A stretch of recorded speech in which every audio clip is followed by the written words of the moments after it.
हमने अपनी ही परंपराओं और संस्कृति को पिछड़ेपन की निशानी मान लिया, जबकि यही चीजें विदेशों में जाकर सुपर हिट हो गईं, विदेशों में जाकर ट्रेंड कर रही हैं।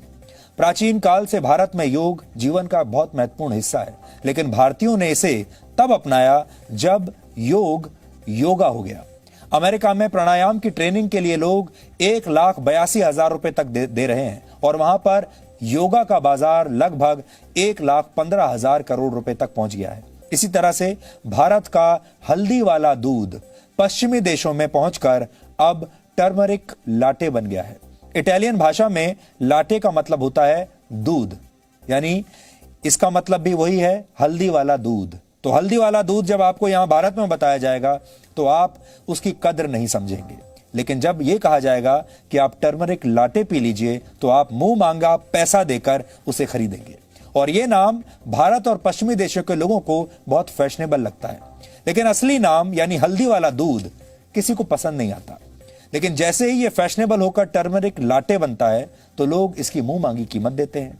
आजकल भारत समेत कई देशों में आपको टर्मरिक लाटे आसानी से मिल जाएगा और बड़ी बड़ी मल्टीनेशनल कंपनियां जो इससे पहले आपको कॉफी बेचा करती थी, अब अपने आउटलेट्स में टर्मरिक लाटे भी बेच रही हैं।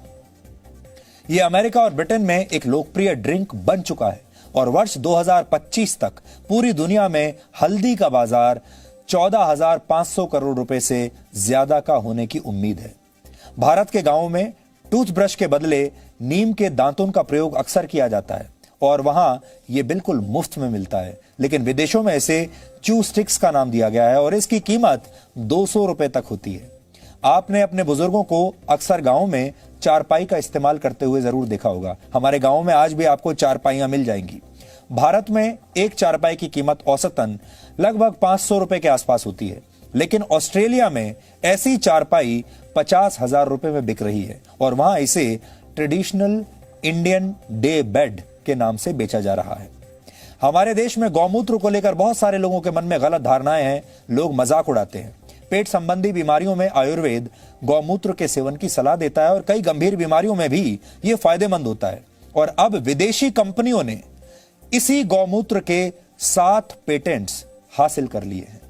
सिर्फ परंपराएं ही नहीं, पश्चिम में अब भारत की पूजा करने की पद्धति भी मशहूर होने लगी है। हमारे देश में पत्थरों की पूजा की जाती है, अब अमेरिका में इसकी नकल की गई है और वहां पर इसे ग्रैटिट्यूड रॉक का नाम दिया गया है। वहां के लोग इस पत्थर को प्रकृति से जुड़ने का एक माध्यम मान रहे हैं।